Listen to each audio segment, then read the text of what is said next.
classmates that are graduating high school. We shall strive to forgive you. I was in Las Cruces, so I was thinking about you though. I was thinking about you. Go Aggies. Oh, are you an Aggie fan, Tom? I'm an Aggie. I didn't know that. Oh, wait a minute. I've got to kick the cat out.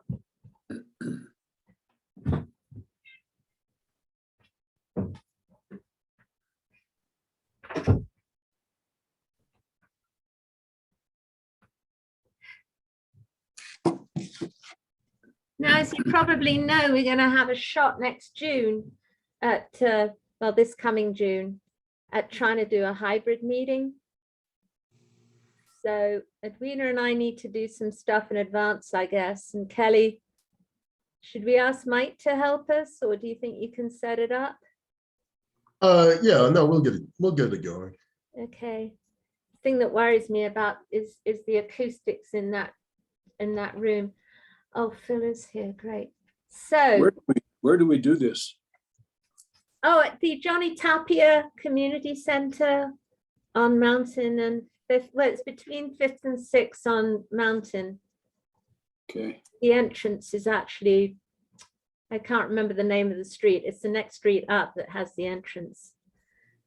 Okay, Edwina might have problems coming. She's got a lot of stuff going on. So we have a quorum. She's here. Oh, she is? Oh, she is. Oh, great. Sorry, Edwina. Okay. I wasn't sure if you'd be here or not. Yeah. Okay, let's get started. Okay. Thank you, Mike. Move to call the meeting to order. Do I have a second? Do I have Second. a second? Second. Okay, all those in favor? Aye. Aye. And can I have approval of the last minutes and of today's agenda? You all had a chance to see the agenda? So moved. Second. All those in favor? Aye. Aye. Okay. I don't think we have any old business. We have a little new business. We're still working. We need to start working on it. I think it's about 3 different recommendations. We submitted one, and then there's one that we want to do about written reports, and there's one that we want to do. Oh, I can't remember the other 2 off the top of my head.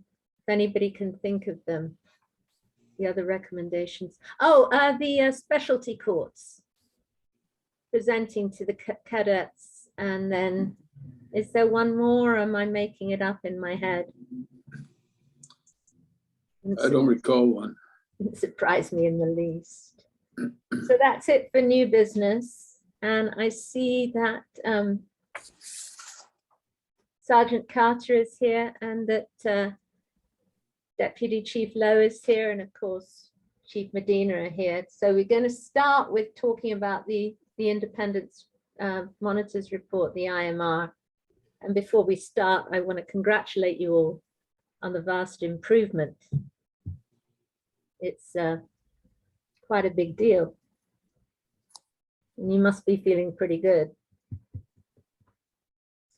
So, Deputy Chief Lowe, where do you see the strongest improvement? And that's a question for Sergeant Carter also. Where do you see the strongest improvement in the IMR? Of course. Good evening, everyone. For those of you that don't know me, I'm Deputy Chief Corey Lowe. I'm over the Accountability Bureau, which oversees everything settlement agreement related. So like Rowan just talked about, we actually did a really good job in this last IMR. We're 100% in all our policies, which we've been very consistent over the last few years. We jumped from 82% to 99% in secondary, and then we moved up from 62 to 67, I'm sorry, 62% to 70% in operational. And when you ask the biggest area of improvement, that's training. By far, that is, you have to remember when one paragraph is impacted, there's a really good chance there's multiple, and this is what the exact case. So we completed all our training for 2021, and that jumped up a good 18 to 20 paragraphs this last reporting period. So training by and large was our biggest impact that we had for the last IMR. Actually, that leads into your question, Phil, about the training. I mean, I have it in front of me if you want me to. Sure, go ahead. Okay. The training mentions that other divisions besides the training academy within APD should be presenting training curricula. That's both in the IMR 14 and in the IMR 15. But is that really happening? Are there other divisions? Yeah, so we have what's called, we'll use subject matter experts of sorts. So in our specialized units, we have personnel who are just subject matter experts that really work hand in hand with the academy, because the academy can't handle the sheer volume of all the training that would be required. So we don't independently create our own curriculum throughout the department. We do have to work with the training academy. So that's where Dr. Haney and her group comes into play. And so there's no individual training development occurring without the training academy knowing. That is a repeat recommendation. And we've been working with the monitor, and we've actually done a very, very good job in the last year of bringing in SMEs to work directly with the academy and the training development. But we do have to have those ancillary trainers to help supplement the academy staff and training, you know, over about 900 officers. So it's a really important aspect to the department. Is that your question, Phil, or did you want to ask about training outside of the academy? Well, that was training for qualified people who've got past the cadet stage. Yeah, that was the opening to my question. I also just wondered, how is this going to affect operational tactics, like within the field divisions? With the other divisions providing Yeah, training? I'm wondering, when you talk about other divisions who are going to do training, does that include the 6 field commands, or is it some other divisions that maybe I don't know about? No, that's a good question. So most of it is coming from, like, I'll give our biggest examples. Special operations division that is made up of our SWAT team, our K9, our bombs unit. Those parts have to work hand in hand with the academy to create specialized training, because that's where we have a little bit more of a heightened training for SWAT. Another one is crisis intervention. Crisis intervention works directly with the academy. So that's where those SMEs and the academies kind of go together, but they won't be necessarily training the department without the academy's knowledge or inclusion. So, I mean, that's what it's really talking about. So it looks in IMR 15 like they're saying some curriculum really just hasn't been rolled out yet. Is that correct? We do have some that was already in the middle of development that hasn't been implemented. So yeah, I mean, we'll always have that training development process going. And if it's CASA related, which all obviously stuff in the IMR are, that there's an additional layer of approval, and that goes to the monitoring team and the DOJ. So those are always going. And a good example of that is, you know, adding one component to supervisory training, which is critical incident management. That's a requirement for one, specifically paragraph 88. And so we make sure that we add that component. That will be done by the end of the 2022 training cycle. All right. So, and then the close of my question was, when I was thinking about it, if there are areas of curriculum that really haven't been trained yet, does that mean that people can't really be disciplined based on that, since they haven't been trained yet? We don't train on policies that haven't. So most of the time we're trying to run our policies and our training together. So if we have a new policy comes out, we don't implement that policy until the training is completed. Because otherwise there's that lag time, right? And we want to make sure that our officers understand that. The outstanding training components, all of them at this point are almost refresher, because we have to have 24 hours of use of force training a year. That should be the same year after year, with the exception of any changes in policy, which the policy suite just got submitted to the monitoring team and DOJ for approval. If there's any gaps between those policies, we'll retrain those to make sure that our officers understand the differences between the previous published policy and the current one. Okay, thank you. When will the current one, you think, start being implemented? The new one start? Understand. So that I don't want to give too much of a time frame because it really does go back and forth. Our last policy suite for use of force was really extensive. We don't expect this one to be quite as long because we already had a strong baseline for that policy. But I would say in the next 3-4 months by at tops for us to be able to have a plan in place to be able to get that policy published for the department, if not sooner.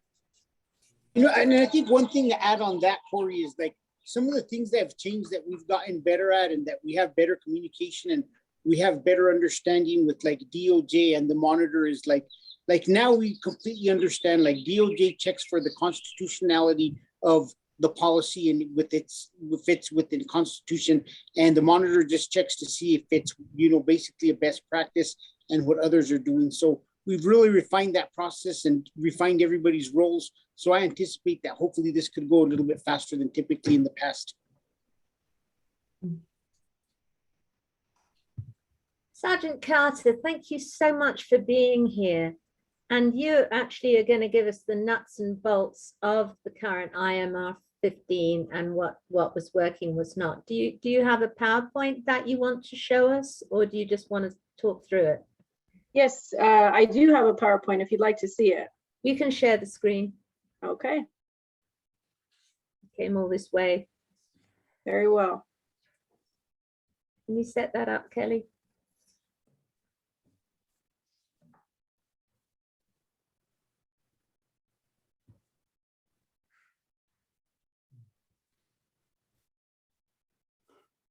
All right.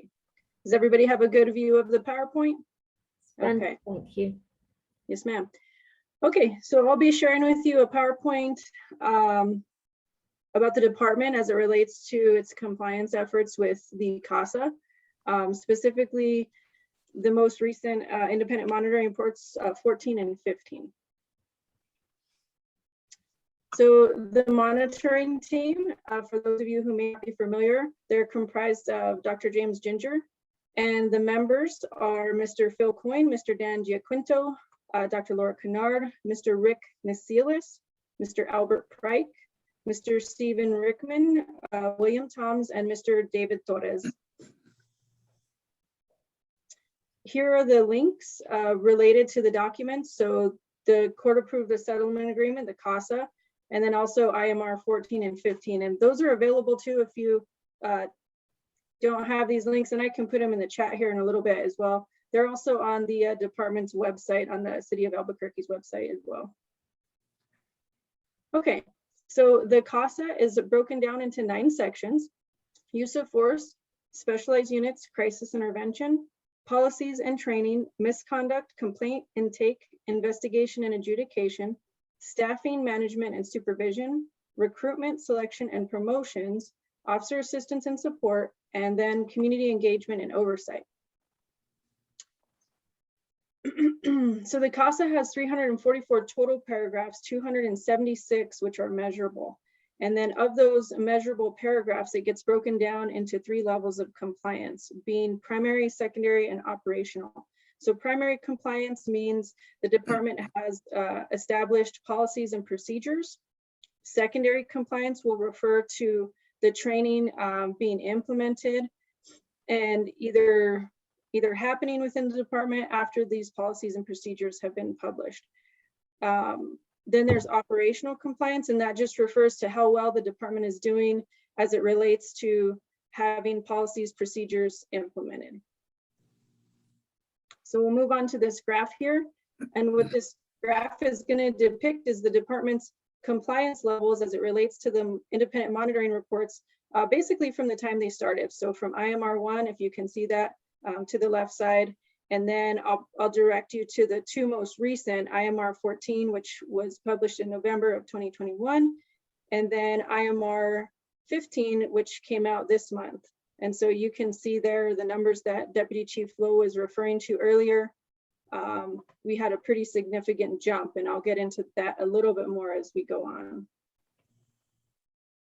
So starting with IMR 14, the compliance of the department was primary was 100%, secondary was 82%, and we were in 62% of operational compliance.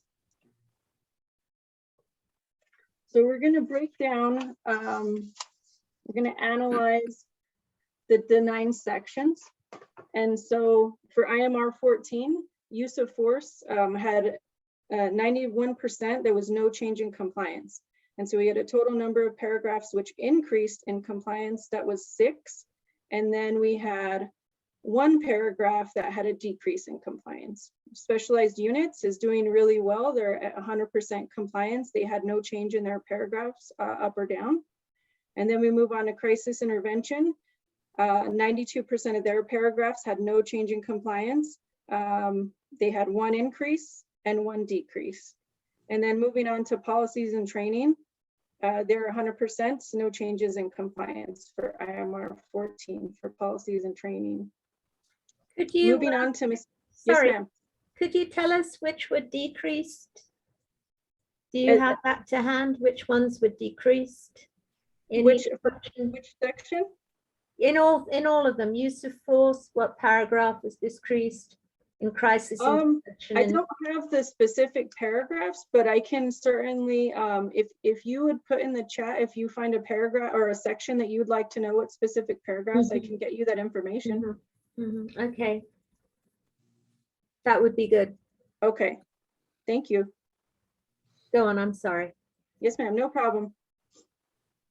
And if anyone has any questions at any time, I don't mind someone interrupting. I don't mind stopping and taking questions. Good.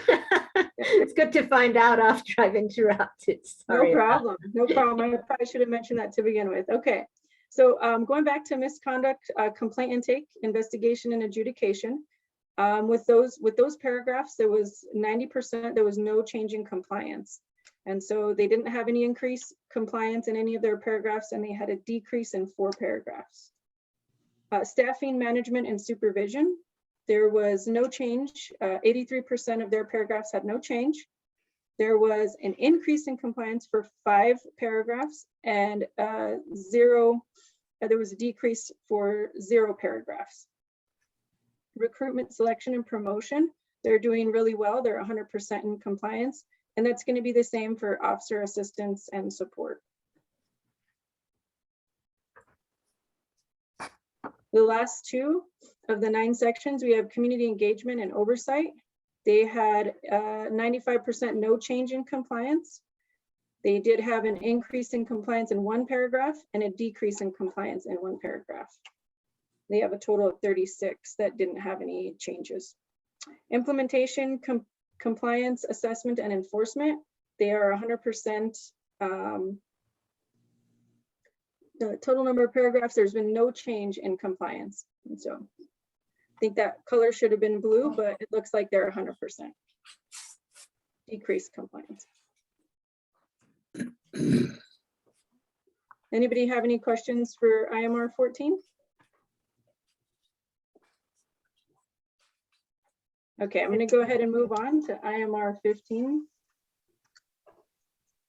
So like I said earlier, this was published in May of 2020. And the current compliance levels are primary level is 100%, secondary is 99%, and operational, we are 77%. 77, Yes, ma'am. it says 70. You said 77. Oh, I'm sorry, 70%. So since the last IMR report 14, the following changes in compliance levels are noted. And this is something that Deputy Chief Lowe alluded to earlier. Primary compliance, we didn't have any change, so we're still 100%. Secondary compliance, we had a huge increase, an increase of 20.7%, so from 82 to 99. I'm sorry, that's wrong. Yes, that's correct. And then we had secondary compliance, or I'm sorry, operational compliance, there was an increase of 12.9%. So that was 62% up onto 70%. So she did allude to it earlier, the increase for the secondary compliance was largely attributed to use of force, supervisory, and PEMS training. And PEMS stands for Performance Evaluation Management System Training. So I'm not sure if you guys have heard of that. That policy got published in November or September of 2021, and then we had a recent update to supervision policy as well. So this has been the highest levels of compliance overall to date for the department. So we'll go ahead and break down and analyze the 9 sections like we did for IMR 14. Use of force, 58% had no change in compliance. There was an increase in compliance for 29 paragraphs and a decrease in compliance for 3 paragraphs. And with regards to use of force, EFIT remains in place while cases are being investigated, and they're continuing to do a thorough job and getting the cases completed in a timely manner. And then moving on to specialized units, they're 100%, they had no change in compliance. Crisis intervention, total number of paragraphs with increased compliance was 3. No change in compliance for 24 paragraphs, and there was 0 decrease in paragraphs. And so there was no change in compliance on 89% of their paragraphs. Policy and training, they had an increase in 2 paragraphs, and they had a decrease of 0 paragraphs. So 91% of their paragraphs had no change in compliance. Misconduct, complaint intake, investigation, and adjudication. 77% of their paragraphs, there was no change in compliance. They did have an increase in compliance for 6 paragraphs and a decrease in 0 paragraphs. Staffing, management, and supervision. There was a total number of 18 paragraphs with increased compliance, and total number of paragraphs with no change was 12, and they had 0 that had decreased compliance. So there was 60% of those paragraphs, there was no change. Moving on, recruitment, selection, and promotions, 100% in compliance, and same for officer assistance and support. You define officer assistance and support. Yes, so those are going to be programs that are internal for the officers. So we have like officer wellness, we have APD psych services, and so it's going to be policies and programs such as that for officers. Thank you. Yes, ma'am. Last 2, community engagement and oversight. They saw an increase in compliance for 6 paragraphs, no change for 30 of their paragraphs, and a decrease in compliance for 2. And then implementation, compliance assessment, and enforcement. Total number of paragraphs with no change, 1. So they're at 100%. And that's it as far as the information. So I don't know if anyone has any questions I can help answer. Anyone have a question? The improvement's very impressive. Yeah, it's come a long way since we started. It's a lot of hard work. I'm sorry, Tom. Go ahead. You sure? Yeah, it's the most optimistic and encouraging report that we've seen out of 15. So congratulations. It's really nice. There are certain things that concern me. EFIT, I mean, largely the operational compliance is due to the success of EFIT in terms of keeping the department on track in timeliness of use of force investigations.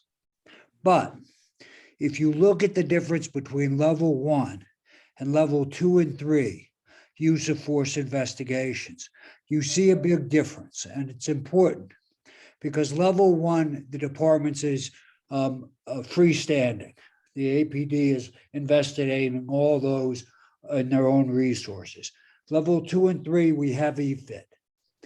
In use of force, level 1, you only meet the deadlines on 58% of the time when you're flying solo. When you have EFIT, you do better. And even with EFIT, you average 88 days per investigation, which is only 24 hours less than the cutoff period of 90 days. And I'm really concerned. I mean, I think it's great progress, and I don't want to put a wet blanket on it. But if you look at what you're doing without EFIT and what you're doing with EFIT, I see a difference.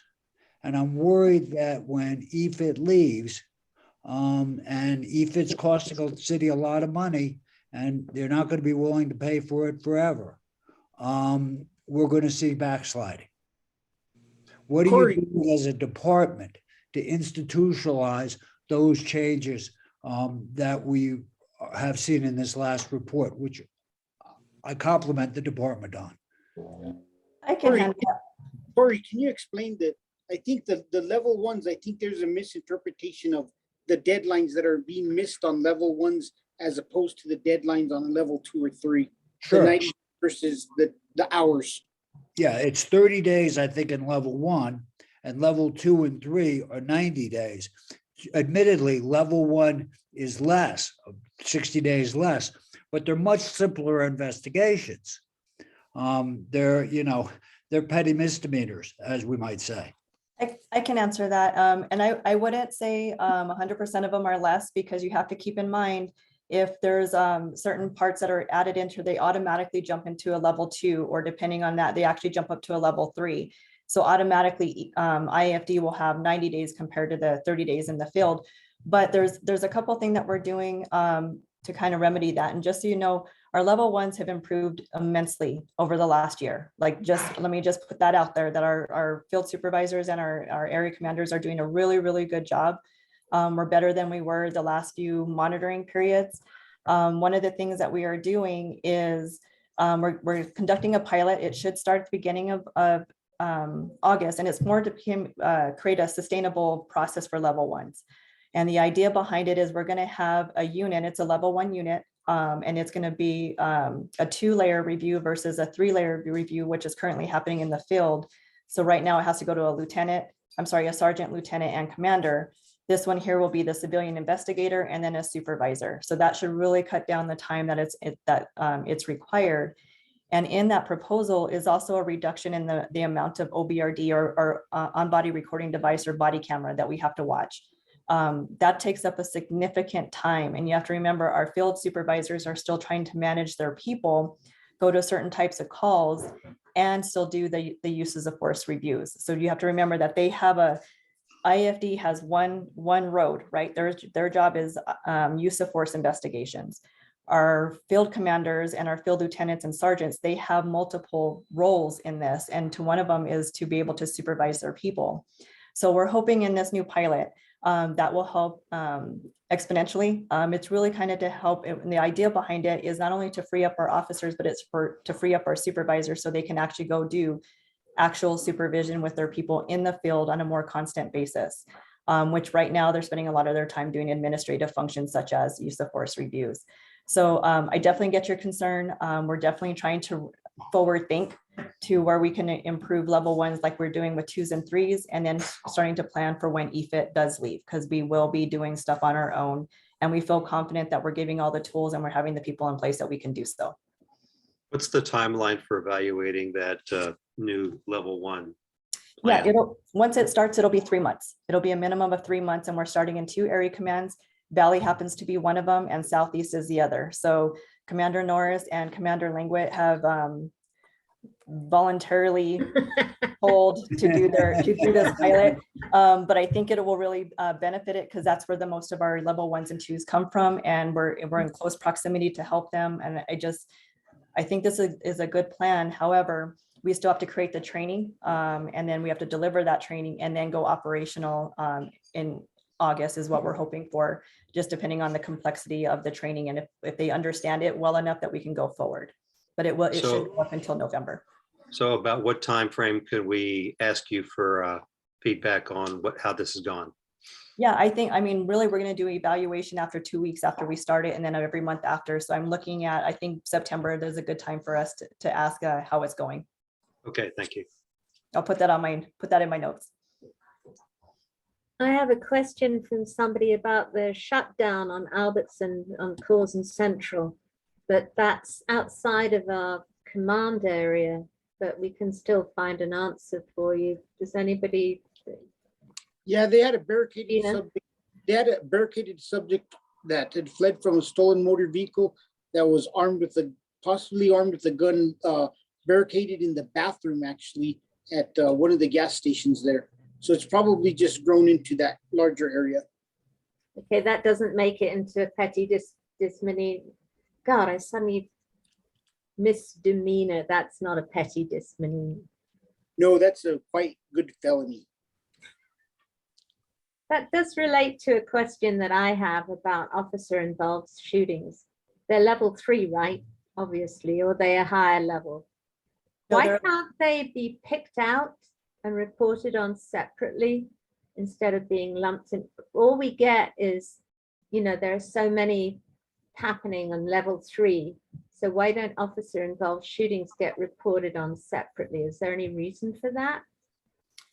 We can do that, Rowan. We actually typically, when we brief like force review board, they'll know out of the level 3s how many of them are officer involved shootings. We do separate them in the annual use of force reports. I think really we kind of lump them together because they are level 3s. I mean, it really just, they fall into the same pool. They're investigated the same way, but we can definitely break that out. It's easy to do because we do it on a weekly basis. It's a question that we get about Sure. involved shootings, and people ask how many there were. And when you just have level 3s and the number of level 3s, you don't know how many of those are actual officer involved shootings. Of course, that's an easy one. We have a question in Q&A, but I think it's for, oh yeah. Well, what 3 paragraphs did APD drop out of compliance? There are a lot of paragraphs that you dropped out of compliance for. Which paragraph in particular, which is the big one that you dropped out of compliance for that you were crying into your beer about? Which is the huge one? If I could guess, it was probably the use of force ones. That's typically what people are more concerned about, right? So that's, we did fall in 3 for IMR 16, and they're all related to tasers. And just keep in mind, it's the tasering of a potentially passive resistant person, but also know that APD caught every single one of those. So all of those we counted as out of policy use of force, but it does go towards those particular paragraphs because they're ECW specific.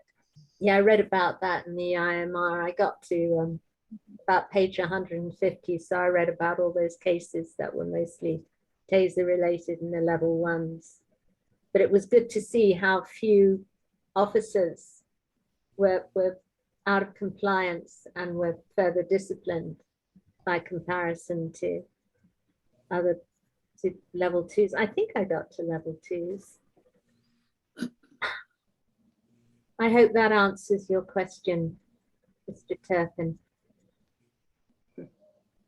I guess, oh, I have another question about training. Are you still working with CNM? Yes, we still have a contract with CNM.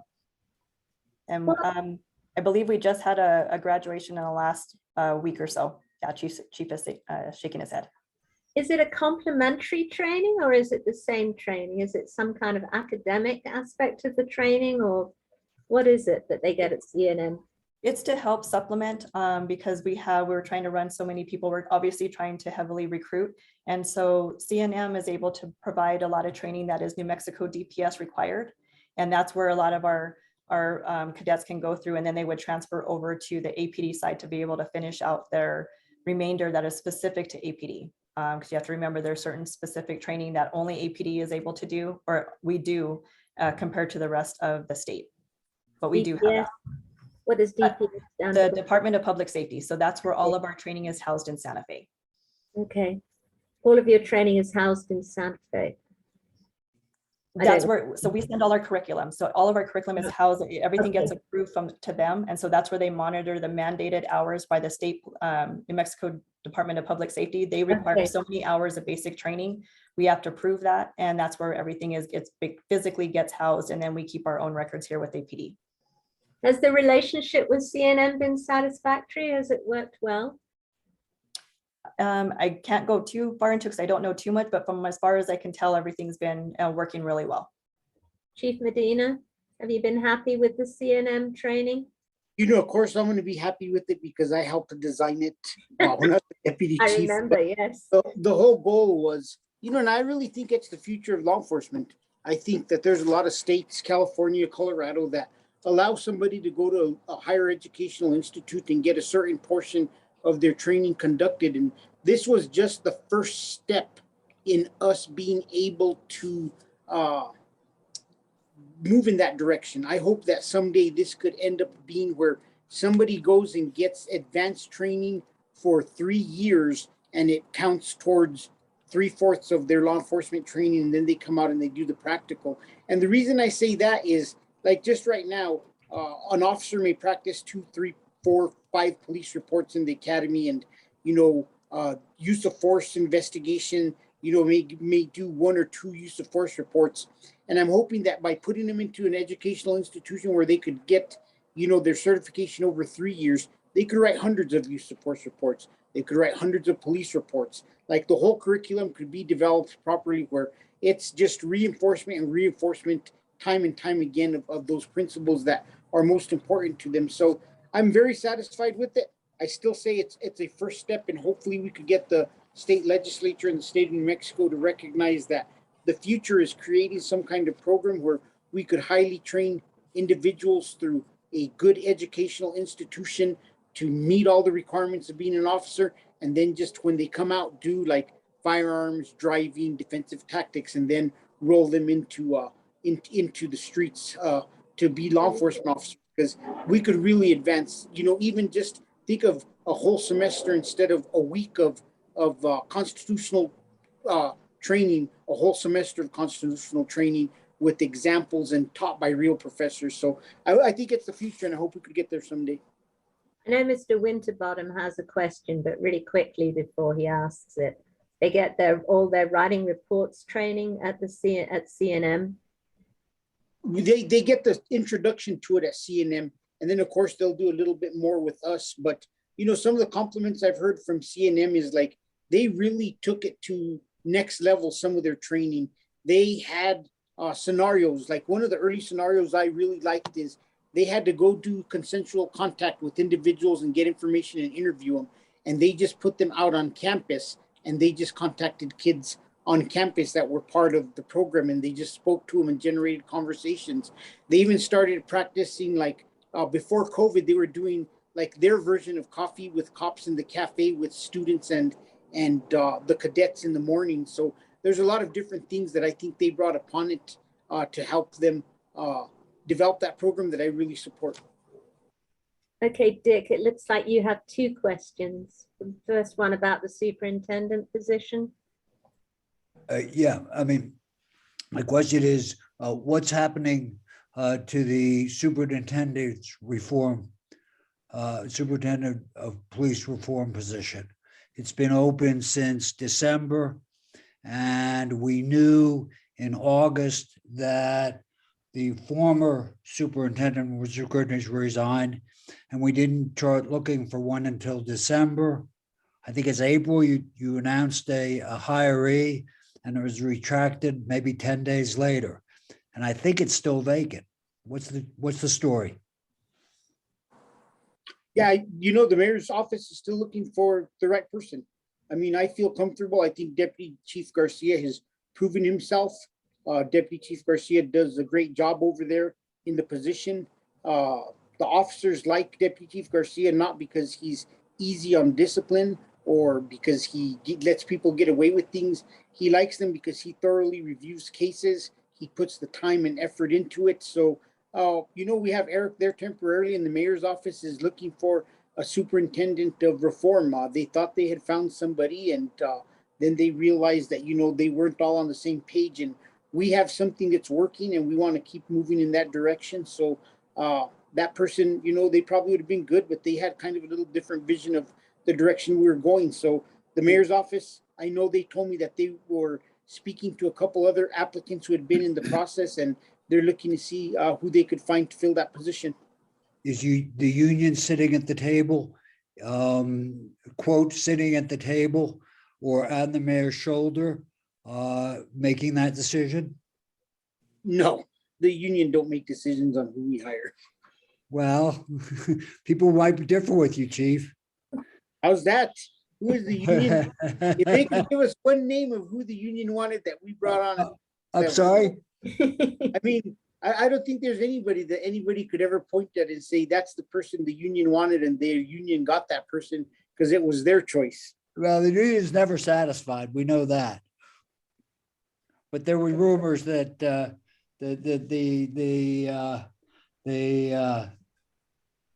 former nominee or appointee wasn't union friendly.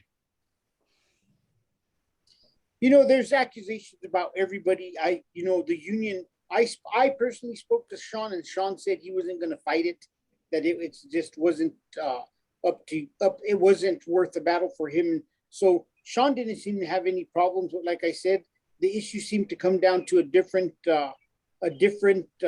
view of what reform looked like and how we were structured. Well, that's a good question. What does reform look like? What were the differences between what was her name, Dr. Watson view of reform and the departments? Because that will give us an idea of really where the department is going and what the philosophy of reform is. You know, I think the philosophy of reform is something that's sustainable, something that makes sense, and something that's going to be here when DOJ and the monitor leave. I've been a big proponent. I mean, I have argued for the past 2 years over the amount of video review. I mean, Elizabeth is on this call and she could probably remember in January of 2021, I asked for us to reevaluate the amount of video that was being reviewed on use of force cases because it's unsustainable. There's no way we could keep up with it. It's the first thing that when DOJ or the monitor leaves, that the next chief, I promise you, would change because it's unsustainable. So we're working towards that. And to me, it's creating processes that are going to be sustainable and will remain in place when the Department of Justice and the monitoring team leaves. I refuse to have policies and practices in place that I know are just checking a box for the time being. And I know the next chief, because I will tell you, if I was the next chief and I came in or I was still here and that policy on that much video review was there, that'd be the first thing I changed. So I'm trying to make the changes so we stay in compliance as everybody is still here at the table and we're being monitored. So it's simple.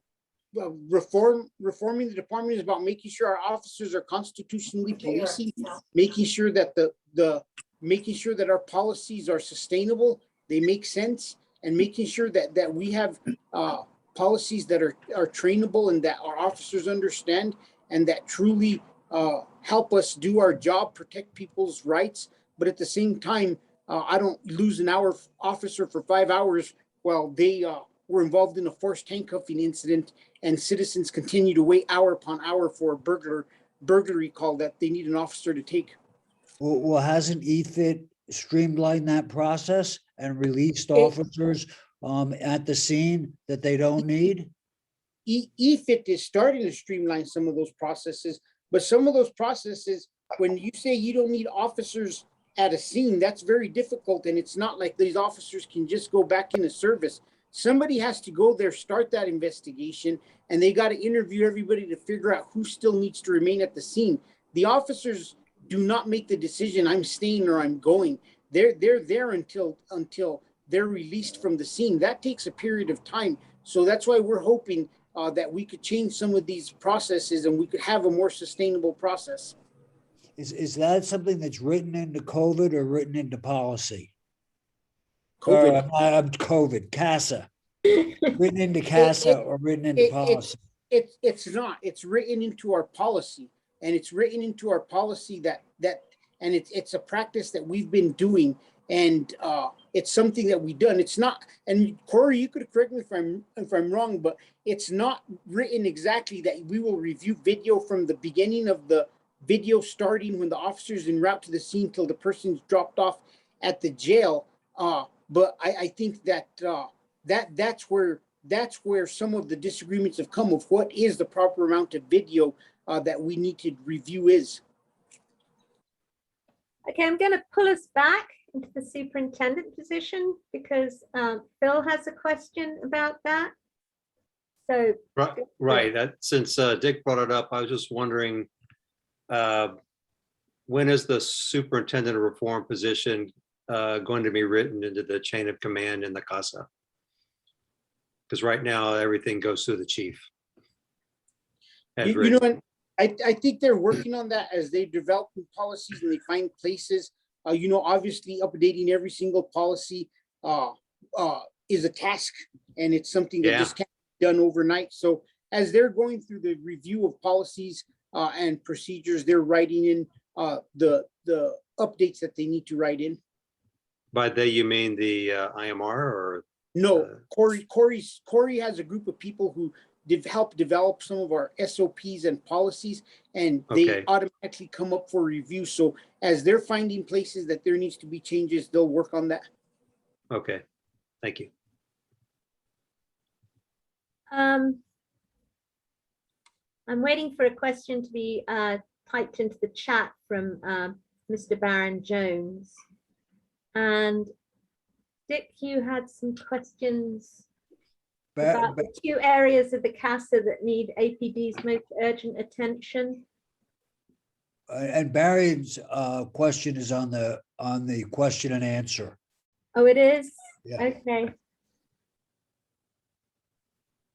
Rowan, do you want me to answer about the two important areas? Yeah, Let's get sure. Mr. Jones done first because Okay. he actually did type a long question.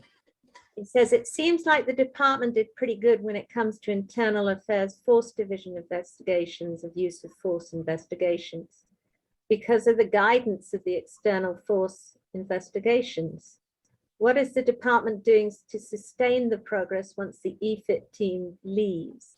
What is the cost to taxpayers to bring that team in? Or what was the cost to taxpayers? Yes, I can go ahead and talk on that, Rowan. So the original contract was 2.6 million.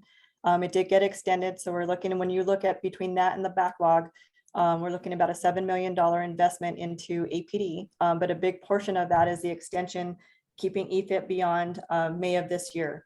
And the reason for that is to create those processes, which we're already doing. And so I think there's a lot of misconception that IFD is not doing anything on their own. And that is absolutely untrue. IFD has done a lot on their own with EFIT there. You know, EFIT is managing it. EFIT's really working through like some of the steps, but there's the process narrative that was already developed. And that is a step-by-step of what is required for every investigation. It goes down to the minute requirement. So please understand when we're talking about the process narrative and in or out of policy, those are two different things. And our officers are doing a really good job. Now, EFIT and IFD have disagreed on about 4 cases. I don't think there has been one in the last few months. So we're getting to that point where we're thinking just the same lines as they are, right? Which is exactly what we want. Our supervision is still a little bit of a struggle. And that is where we're trying to fit in, you know, our supervisors have to know what their role is. They have to be able to interject when they're supposed to. There's a lot of stuff that needs to still go in that order, but our investigators are doing their cases within 60 days. That is actually our requirement is 90 days.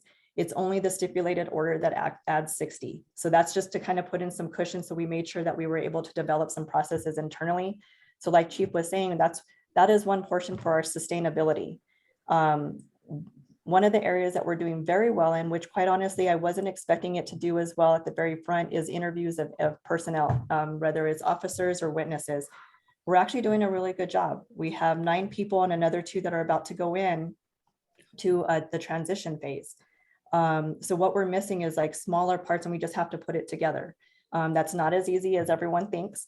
It is not just something we can simply tell our people to do. We have some very young detectives. We have very young and inexperienced civilian investigators that we really have to grow into these positions. So that is what we're talking about sustainability. It's those processes like Chief talked about. We're having to show them, you know, smaller things. A lot of these guys have never been investigators before. And to expect them to investigate their own personnel, that is a very heavy lift to ask someone to do. And so Mhm. we're moving very well, in my opinion. So and that's like you want the monitor. The monitor said very clearly that his ideal situation is to not have to come to Albuquerque anymore. Yeah, Not that's my ideal not bring situation. chili or anything. He just wants to be made redundant and eat You it know- also. And somebody has a question about, will EFIT clear the 600 plus backlog of cases, or will APD be responsible? That's where EPIT comes in. So they will be responsible for the 667 cases completely. So they will go from the very beginning to the very end. And again, as Force Review Board gets to review some of these cases, they will be reviewing any out of policy. EPIT will be providing to the FRB any out of policy use of force and any officer involved shooting. So, and then the rest of it, they're going to be giving us trends and some data for us to be able to help, like, okay, do we see something else here that we haven't fixed in the policy yet? Or have we already fixed it and we moved on? So that's a non-issue. Or is anything else that we need to train that looks like we have not addressed in our current training curricula? So, I mean, it's that kind of stuff that we're doing, but they are going to be responsible for that. The contract has been signed and approved by City Council, and we should be up and running in June.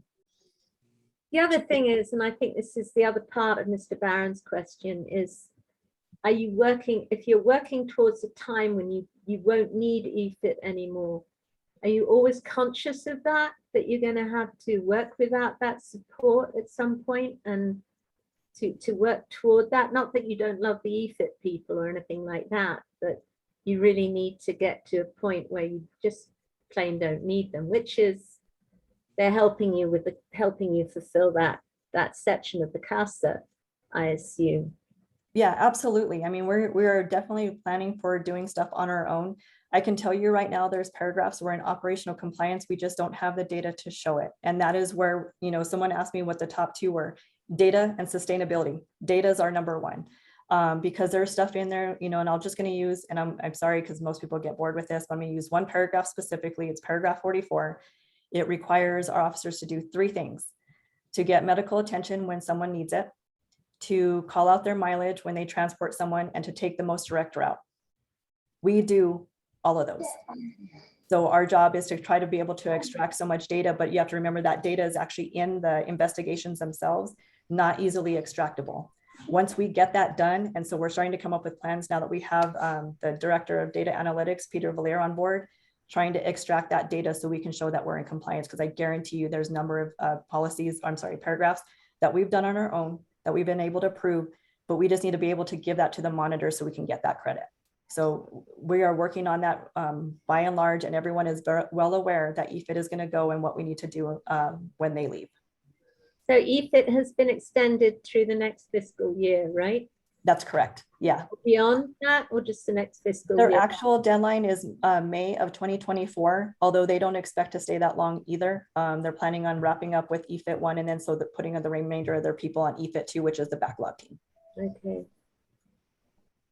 Are there any other questions? I think I've answered I think I've got Mr. James's question satisfactory. Oh, Mr. Jameson, Dr. Jameson, did you still have that question about the superintendent and when it will be put into CASA, when the position will be incorporated into the CASA? No, they addressed that, Rowan. Oh, good. I would like to go ahead and put forward a question that I've heard from the public regarding all of this, and just to make it clear for everybody's mind. So we're talking about levels of compliance in the 9 sections. I mean, at what point do we have enough compliance that the CASA can be declared closed and we can get out from under monitoring? Is there a figure? So as it's written now, we have 2 years, and Chief said this a few weeks ago, so it's no, yes, we have 2 years is our goal to get out of the settlement agreement, is to get us, let me rephrase that, is to get all the remaining paragraphs into operational compliance. 2 That's years our- from, So really May of 2024. Okay. So as of IMR 19.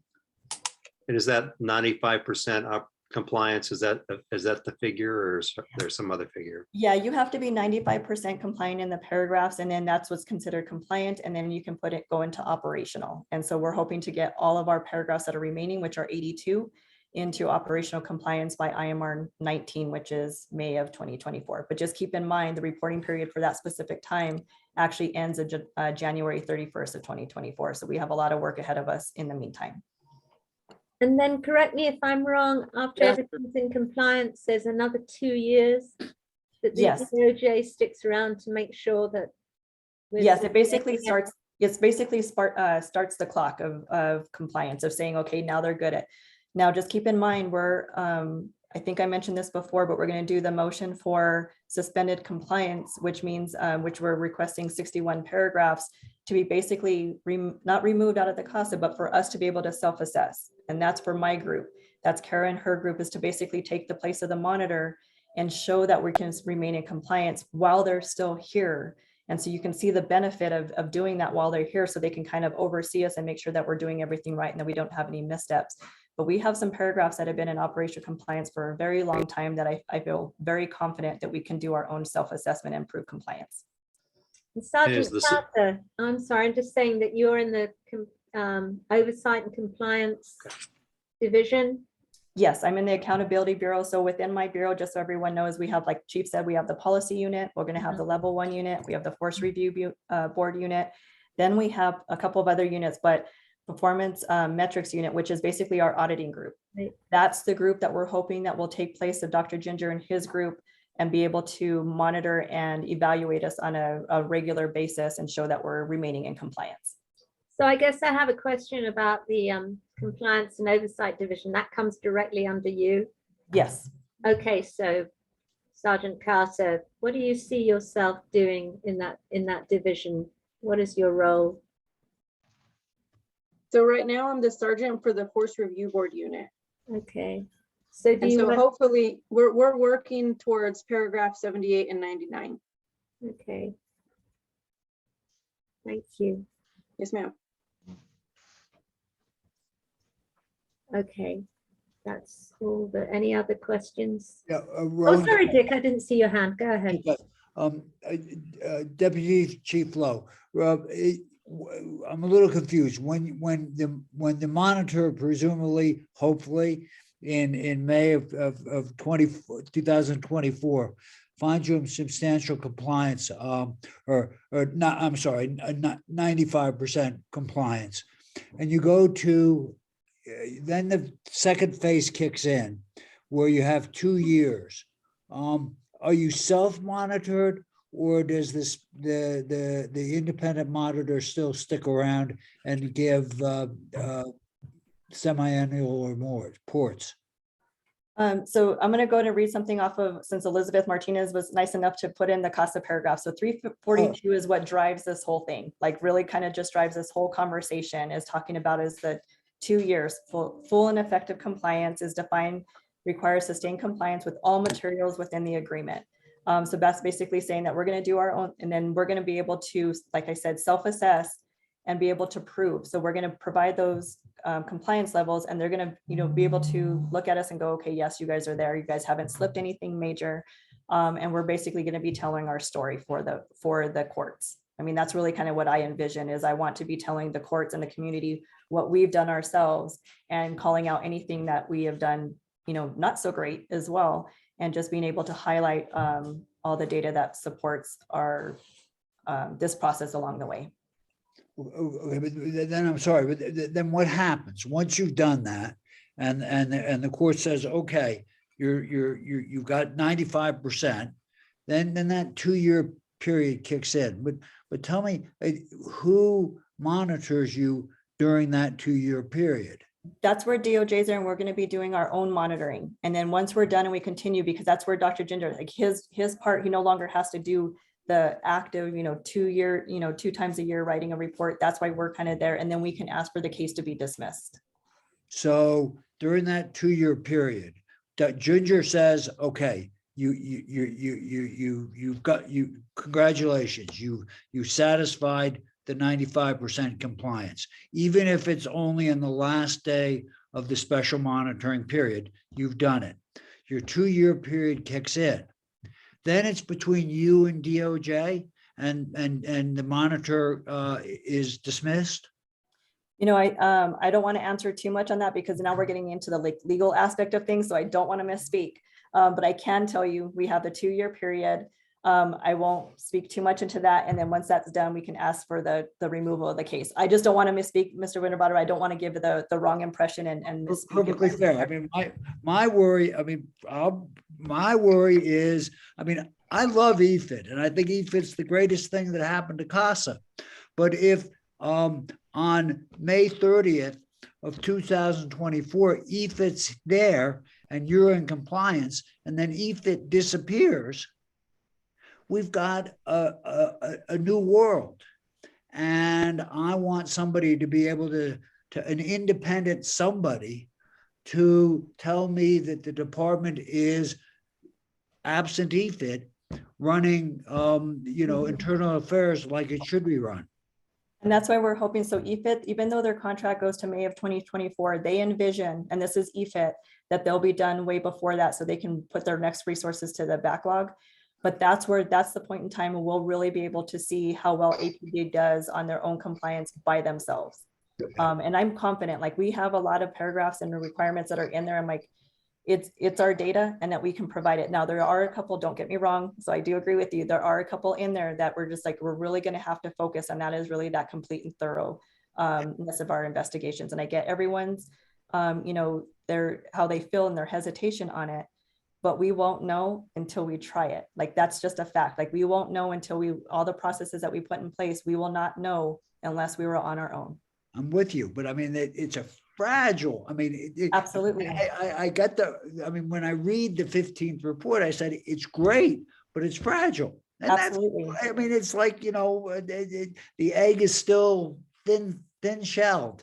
We have all these problems, and we haven't shaken down the internal affairs investigative team between the detectives and the civilian investigators. And I hear that people are leaving. They're building, the detectives are bidding out of AA because maybe I watch too much TV, but I understand nobody wants to be in IA. And there's many vectors of fragility. No, absolutely. And you're 100% right. Every unit has turnover. And so that's just, IFD is just on the highlighted one, right? Because that's where the spotlight is. But every unit has turnover. We lose people to promotion. We lose people to retirement. We lose people to resignation, transferring out. And that is one that's in there. But we are doing some things to try to retain them. It is not it's a very hard unit to recruit into. It just is. It's a very hard and challenging position. And the department is working really hard to be able to retain them. But we also want our officers, we want them to promote. We want them to do other things on the department. So that's where really the civilian investigators have really been able to pick up that, because when they come in as civilians, that's their job. Like, there's a really good shot that they're not going to leave because they can't just easily bid out. They can go to other jobs, of course, or resign, but they can't just bid out. And just keep in mind, we had our bid in January. We are required by the CBA, which is our collective bargaining agreement, to have a bid once a year. We had it in this January and effective in February. We may not have one. But we may not have one for the rest of 2022. So they can't just bid out because the bid's not over. So there's a lot of things that, and I think a lot of them is rumors over time because everyone's so worried about this division. But we've worked really hard on trying to retain some of these people. But I agree 100%. This is a very fragile division that we're really trying to help. And I give them a lot of credit for those people who go into that division voluntarily and remain there. I guess there's a question about the ratio of civilian and sworn investigators in the IFD. Yes, so Chief has actually allowed us to kind of overstaff, right? And especially for the civilian positions, because the stipulated order requires 25, which we got back in August of 2021. I haven't fallen below, but we're overstaffing in the turn. So right now, I think we have 11 civilian investigators and 15 sworn, but then we have 4 new civilian investigators coming in. So, I mean, we're a little bit almost half and half, and the civilian investigators have worked out very well. Okay. Good. I know there was something in EFIT about written reports and appearance and stuff like that. And they said that that had all been resolved in their next report. Is it their third report or the second report that's come out? For EFIT, Third. It's their second, isn't it? their third quarterly just came out. Or it's their third quarterly? I haven't read it yet. I read well, I did read the other two, but I guess the second has become a complete blank, but I did read it. Yeah, this one, the third quarterly, it talks about supervision and it talks about the process narrative. And that's why I'm really big on explaining the difference between the findings of an investigation and the process narratives are two different things, because we do have a relatively high failure rate for process narrative, which by the way is going down very, very quickly because we put some processes in place and some supervisions and milestones for supervision. So, I mean, I think we're already hitting that stuff on the head, but our findings for use of force investigations are actually really, really high. Like we're doing a really good job. I think we've, like I said, we've disagreed, I think on 4, but I mean, when you think about it, that's not a whole lot to disagree on. Everyone else, they're finding these out of policy and in policy uses of force. Could you define process narrative a little further? Sure. So that's the step-by-step process. You know, we had to develop that when EFIT first came on, and it talks about something as simple as a use of force happens. The sergeant calls IFD supervisor tells a individual, which is the investigator, to go out. All these are individual parts, and it goes all the way through to include, did you collect witness statements? And with those witness statements, were they signed appropriately? Did you do your investigative plan? So it goes from like A to Z, all the way through the findings. And that is what they're measured on. So they have a rubric in which they evaluate each investigation on. So we can lose the process narrative from some failures at the on scene.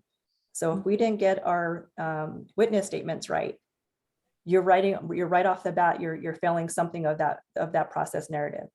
Then if if the sergeant didn't meet with their investigator within 72 hours of that to create an investigative plan, that automatically takes it out. So there's all these components that are in there that over time can make you actually fail that component. And so after every investigation, you'll see one part in there from EFIT that basically says this use of force investigation is either in or out of compliance with the process narrative. And so that's where you'll see that higher number in the EFIT, because we were 44% failure rate, which we're already down, but that was part of it. And so I always want to make sure everyone understands it's not that the investigation was bad.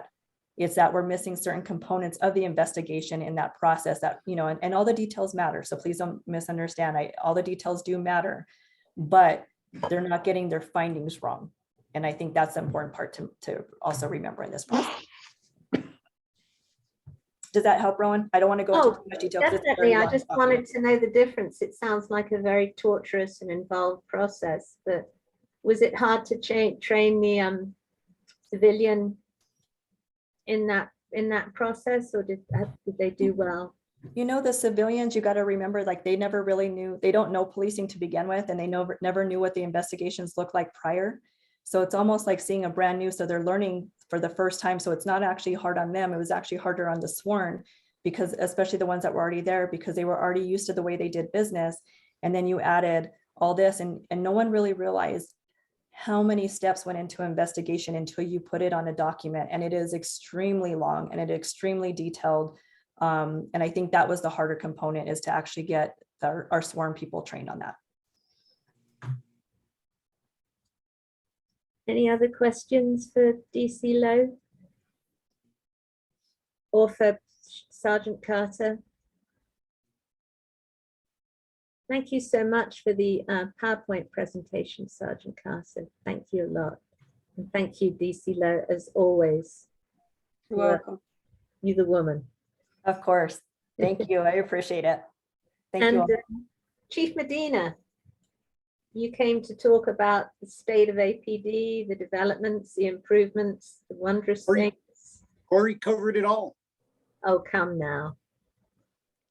No, you know, Corey covered, you know, the DOJ part, the settlement agreement part, the monitoring part, the EFIT part. You know, and they put a lot of hard work into it. You know, it was great teamwork. Corey, Deputy Chief Brown, Deputy Chief Barker, Deputy Chief Garcia. They're all working hard, Deputy Chief Griego. They're all working very hard as a team, which has moved us in this direction of having that report. And that's kind of like, to me, there's four big things happening in the police department that, you know, the community should be concerned about. You know, number one's, you know, how are we going to get out from that settlement agreement? $1.7 million a year, I think, is what it costs us just with the monitor. And you know, we got to be careful of how we invest public dollars. You know, eventually public dollars are going to dry up, and you know, we're lucky that we're at a point now where there's a lot of grocery receipt tax money and there's a lot of oil money within the state. But eventually, you know, we need to do everything we can to ensure that we don't waste public dollars. So I'm really happy that they're moving in the right direction in that area. The other thing that I think we all have to be concerned about is crime. Crime is through the roof throughout the city. We're still on pace. You know, we had a good first 3 months, but we've had a brutal May in this year in homicides. And, you know, we were down 13 homicides at one point, and we're about even again. You know, the one thing I will say is, and this goes back in line when we were talking about the civilian investigators. I've long said that once they get them trained and give them training, and they're working on it now, it just takes a little bit longer because there's a lot of people who have to agree to the training and evaluation and everything because it's part of the settlement agreement. But if you look on the investigation side, we were no better with our homicide investigations. Look at all the blunders we had in the past in the media. We were clearing only 58%. You know, we created that detective academy, and that was something we were able to do quickly because, you know, we have there is no, you know, bureaucracy to go through. It just, I sat down one day and I told Deputy Chief Barker, give me a detective academy. You guys got 2 months. And you look what it's accomplished. We're at over 100% clearance rate on homicides. And we have 52 homicide arrests this year. I hope the courts are ready. I hope the courts are prepared because we're on pace to have about 110 homicides cleared this year, 110 arrests. And that's a lot of court time that's going to have to take. And, you know, crime is a big concern. I'm happy to say that, you know, we're getting the clearance rates we need in homicide, which was what the LFC report asked of us. You know, a senator released that report saying there has to be certain swift punishment for them. So crime is still a concern. The three biggest issues we face, homeless individuals on my property, homicides, and speeding. Those are still the biggest issues that the citizens of Albuquerque complain about the most. And I'd be willing to say that one of those three are the biggest concerns probably of the CPC also. So we'll continue to work hard on crime. Our traffic citations have doubled for the year. Our arrests have more than doubled for the year. Our clearance rate is going through the roof. So fighting crime-wise, we're doing really well. And that's going to take us into like the second big issue that I think we need to be concerned about as a city, and that is the criminal justice system. The criminal justice system is broken. There's no other way to explain it. The simple fact that we arrest the same people over and over. The simple fact that, you know, the courts are shut down because of the pandemic, and they're just now moving forward. We've had to change our booking policies to book and release downtown as not to take people to the jail because the jail is so short personnel and resources, and they don't have enough personnel to get people to the courts. So it's not like the courts are just broken or just the DA's office is struggling or the jails or APD. It's the system as a whole needs assistance. So, you know, we are starting another Metro Crime Initiative with the mayor's office. And this time we're going to focus on what we can do locally for some of the problems. And I'm going to really look to strengthen our nuisance abatement process. There are places that have more crime than other. We've seen it. We've talked about it for 2 years. You know, some hotels that are seeing more crime. I think at one point in time, the Motel 6 at Avenida de Cesar Chavez and I-25, 19 stolen cars in a 2 or 3 month period that were taken out of there. I mean, it is a crime infested area. We have to be able to address those places and either shut them down or hold them accountable a little more quicker than we have in the past. So the criminal justice system and working to strengthen some of our processes within the city and the state is still a priority of ours. We did have some good victories. We got GPS monitoring for pretrial release. That's a huge deal for us. I mean, it was a big fight, and I think it was also a big victory. We were concerned when a district court judge let somebody out on 2 homicides. I took criticism for voicing my opinion, but in the end, the New Mexico Supreme Court ruled in our favor 5-0 and said this person should have been detained after 2 homicides. So we are seeing the Supreme Court actively assisting us, and I'm thankful to the Supreme Court for the changes they've made and some of the things that we're seeing. One of the little things they did is they got rid of pretrial interviews for misdemeanor crimes while we clear this backlog within the courts. That's another big deal and assists the police department greatly. So, we talk about the last thing is that we're really should be concerned about is it is not a popular time to be an officer. We are losing officers. We've lost about 48 officers this year. The alarming thing to that is we've only had 24 people retire. We've had 24 people before the age of retirement quit the field of law enforcement. We've only had about 4 go to another agency. We've had a ton of people quit just to go work at Sandia National Labs, to go construction. So that's kind of just an overview of the department, and we will take questions at this point. Rowan? I have a question from Mr. Turpin, who's one of our attendees. He asked, during what period of time was APD at 100% clearance rate on homicides? Right now, we're currently carrying 100% clearance rate. And you got to understand clearance rates. You got to understand that, and this is an FBI standard. This is not an APD standard. Clearance rates are based off of the number of homicides you clear per year, even if they're previous year homicides. This year, we've cleared about 50% of the homicides already, and we've cleared and 50% of the homicides we cleared were committed in the previous years. So we've actually cleared more homicides this year than that have occurred, but it does not mean that every homicide this year has been cleared. And I want to stress that's not an APD standard. That's a federal standard followed by all agencies across the nation. Thank you. I guess I have a question, 2 questions really. One question is, you've always emphasized community. It's always been very important to you. So what initiatives do you see yourself taking towards more community involvement? I know you have Lieutenant Garcia community engagement. What else do you have? Rowan, there's so much with community. And that was one of the 4 I always had on the list. And if you notice, I dropped it off the list this year because this time, because we do so much with the community. Like, we have created that culture of community outreach, whether it's the ambassador program. In this past week, we met with ROTCs from the Northeast Heights to try to recruit more Black individuals into the police department, or whether it's meeting with and giving a press conference on the murder of an Asian massage business worker and standing together with the Asian community. We've done so much to work with the community. We've developed that culture. It's part of our culture now. We have coffees with cops for people to meet our officers.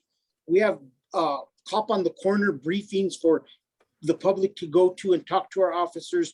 Our officers are in community meetings, CPC meetings. Like, I really think that the culture has been created that just at this point needs to be maintained. I do want to continue to grow the ambassador program, because I think the ambassador program is touching those segments of the community that never had strong relationships with APD. But as for community outreach, I think there's very few departments that have the level of outreach that we have right now. Can you expand a little bit on the ambassador program? I've never been quite clear on it. The ambassador program was developed for one reason. I think there's a lot of groups out there that never had a voice or an ear with the police department. They never had somebody to hear their voice, and that's what the ambassador program does.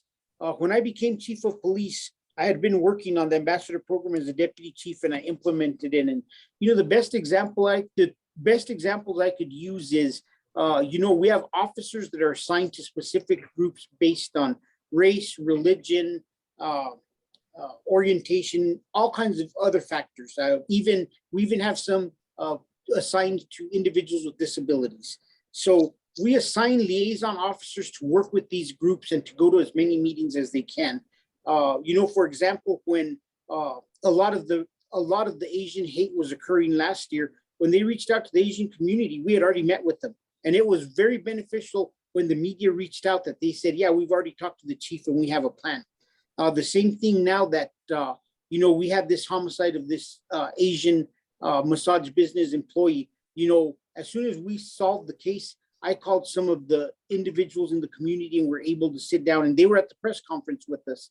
Some of the other groups that we've worked with, the Black community, Black New Mexico movement, they were some of the biggest organizers of protests within the city, and we've really done well in developing that relationship. So the ambassador program is about making sure that every community has a voice, but also that we're learning cultural things from them and that we're able to bring it into the department and teach our officers. We've had our officers sit with organizations such as LULAC, the tribal communities, and we just continue to meet with these groups on a consistent basis. Dr. Jameson, you have a question. You're mute. Are you asking me? No, I was asking Phil. He has a question Oh. on the chat, so I was giving him the opportunity to ask it, but he kind of disappeared. So let me read it out. From the chief's feedback, do the officers feel supported by the department, or is the issue frustration with the new operations? What is it? Oh, sorry, I saw you back, but I read your question. You never get 100%. There is no organization that has that every single person in the organization is going to feel supported. I'll tell you, we've made a lot of great changes. And when I became chief, I developed a chief's breakfast. And every month we bring in a group of officers and we have conversations with them. And those first 6-7 months were brutal. You got to remember that we went through a period where, just today I was reviewing the statistics. 1 year ago in this quarter, we had 56 suspensions. That's basically a case where somebody was suspended with time off. This last quarter, we had 24. We about cut it in half. The first thing we did was we revamped that discipline process. The monitor in 2017, when I first came back, said, you got to fix that process. It's going to be an issue at some point in time. Didn't get fixed. When I became chief, I asked Commander Cottrell to work on that. It took him 9 months. All the parties agreed to it. We worked well together to fix that policy, and now we're seeing the fruits of it. But without a doubt, there are officers upset and hurt. And I think, I was talking to one of our behavioral specialists within the department, and I told him, I think our department has a little bit of PTSD from, the past 2 years, with whether it's everything that happened with the pandemic, the discipline that was occurring, the high levels of discipline, like everything that hit this department. Yeah, there are some individuals that they're probably scarred for a lengthy period of time, but slowly trust is being brought back, and slowly I see the officers more engaged, and our breakfasts now are 180 degree different than they were 18 months ago when I took over as chief. Are there any other questions for Chief Medina? Does anybody have it? Oh, Mr. Anderson on the chat. Gun violence is on everybody's minds. I know it's a politically charged issue, but what locally can be done? I imagine officers must deal with potentially dangerous situations daily.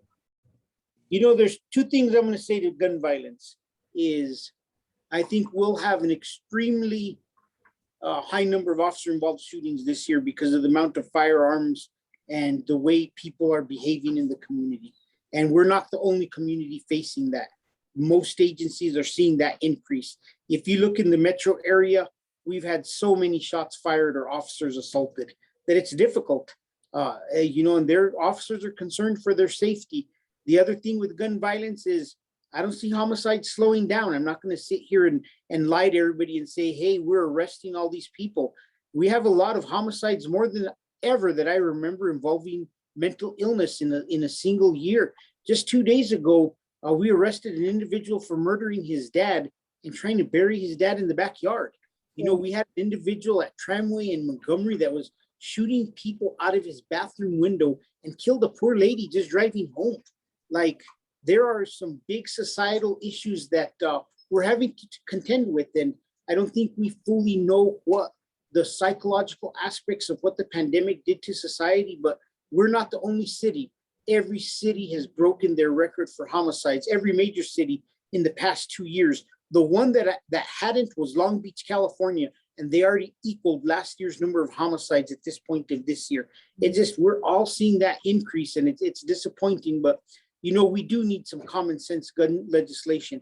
And I'm a big supporter of, you know, I believe in the Second Amendment. I grew up in a different environment. I grew up in Taos. I hunt and fished my whole life, but there are some common sense things that we could do. And I hope that, you know, all of our policy and lawmakers take into account and they figure out how can we do some common sense everyday changes and develop some legislation that is going to protect us. The number one thing the public can help us with is don't leave your guns in your car. More firearms are stolen from cars that are broken into than probably any other means. We average about 1,000 a year. So just think about it, in the last 4 years, from vehicles being broken into, 4,000 guns are on our streets, probably in the hands of criminals. Dick, you have a question? Sure, I have two. Chief, would you take a public position and come out strongly to lobby for a ban on assault rifles or high-capacity magazines? You know, I was the only chief who stood in Santa Fe to support background checks. And depending and looking at legislation, I may or may not take a stance on it. Like I said, I support the Second Amendment, but I think there are common sense ideas that could be brought into place. A mental health evaluation for anybody who wants to own an assault rifle. To me, there's the compromise of something that could actually get passed. If we continue to try to pass legislation as we've proposed it in the past 20 years, nothing's going to pass. It's going to die. Why can't we think forward and say, hey, how can we make something and propose something different? And my proposal is, you know, everybody who wants to own certain types of firearm do have to get some kind of mental health clearance before they're able to own these firearms and pass a test so that we know that this person is of the right mind and that they're not intending to go out and do a mass shooting at some kind of institution where people are hurt. So I view it a little bit different, that I don't want to keep trying to do what's been done in the past and has failed. And how can we be innovative and find something that works? But Chief, I mean, citizens are able to arm themselves more effectively than the police. They can have better weapons, better armaments, better armor, and more high capacity and magazines.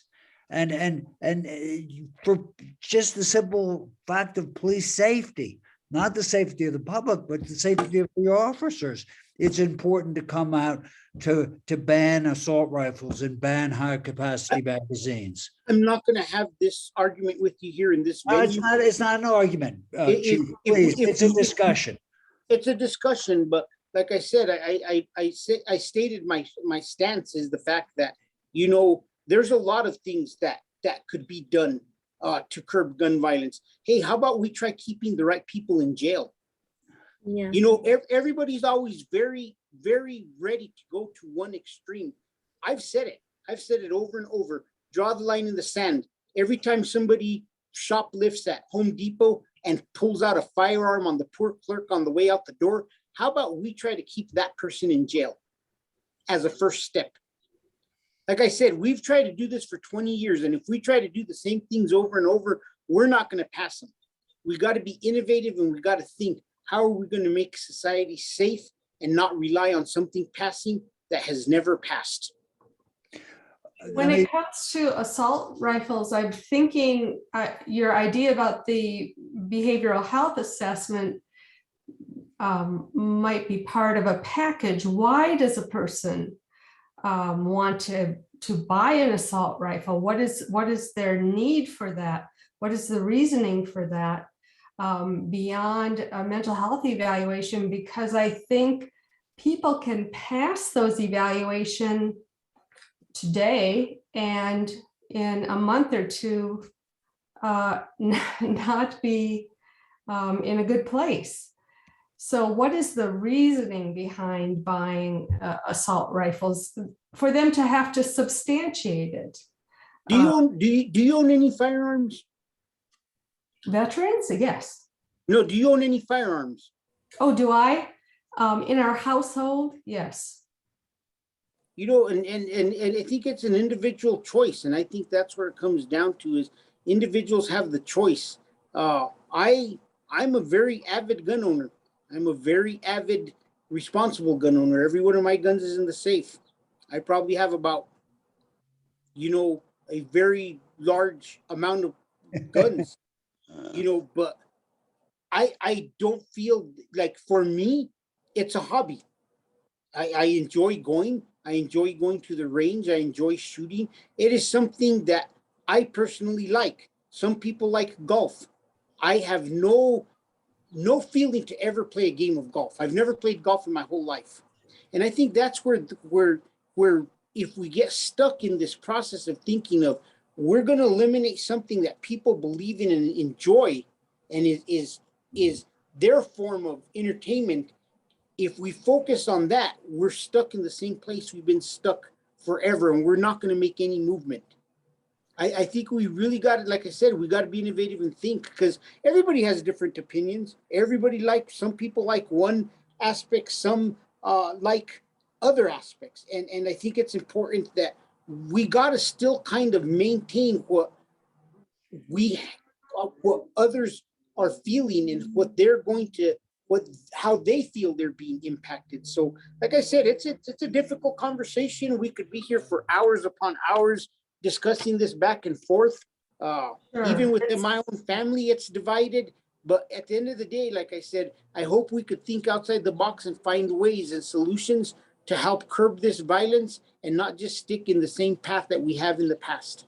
Sure, it's not black and white. I agree with you. It's not black and white. However, there's limitations on everything. There's limitations on our speed. I would love to drive faster on Lomas. You know, there's limitations for being part of society. And so I'm just looking at it not being black and white. It's all guns or no guns, no, but limitations. And I agree with you. I agree that there's limitations, and but there's limitations in everything. And even your example of speed, think about it. There is no speed limit in the United States that I know of that's above 75 miles per hour. Why are cars allowed to go above 75 miles per hour? If I may add one thing, I mean, we get distracted by what's on the news and what's big and hot with Buffalo and with the shooting in Texas now, but we've got 60 murders some odd this year, and I don't think any of them have been committed with an assault rifle, have they? None that I can remember. So it's all handguns.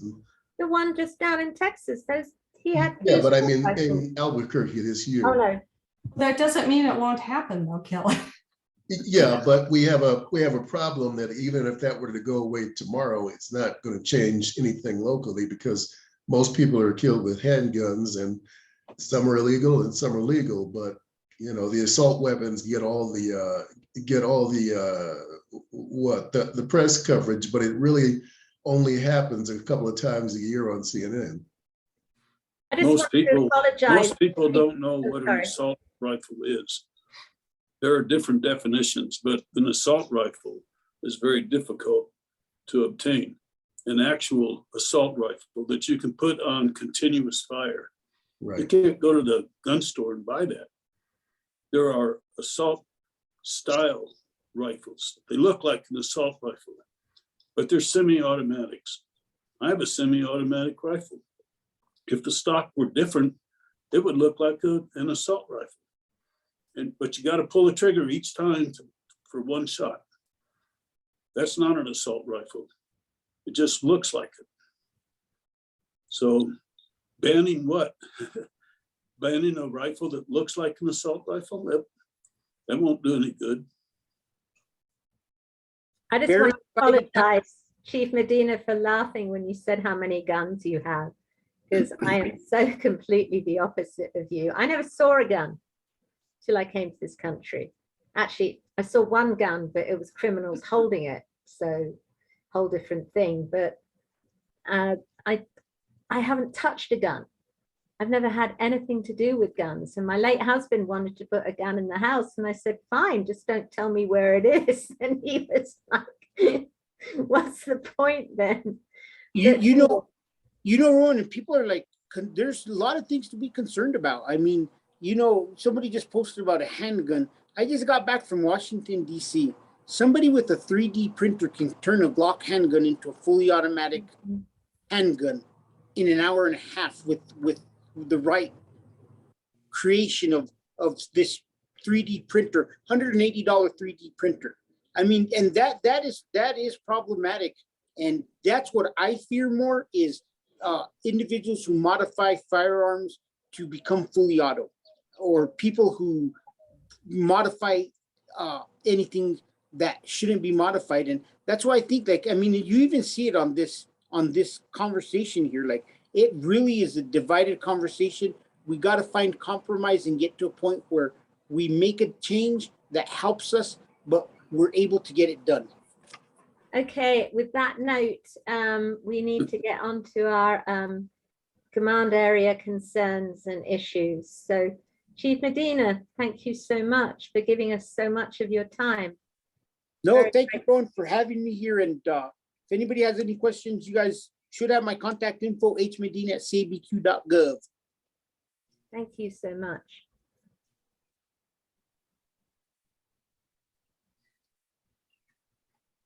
So I don't see Laura here. So we don't have the crime statistics for this month. You're mute. No, we do. Laura, we're pulling double duty. She had another meeting, another neighborhood association meeting she had to go to. So I told her that while she's attending that one, I can attend this one. Okay. Yeah, so I can get those to you. Let me pull those up right now, okay?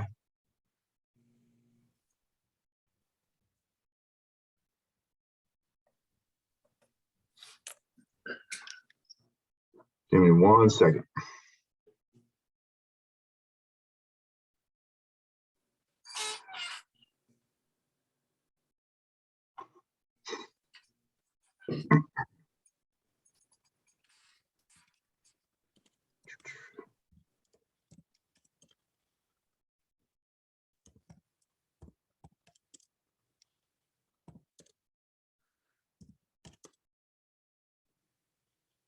There we go.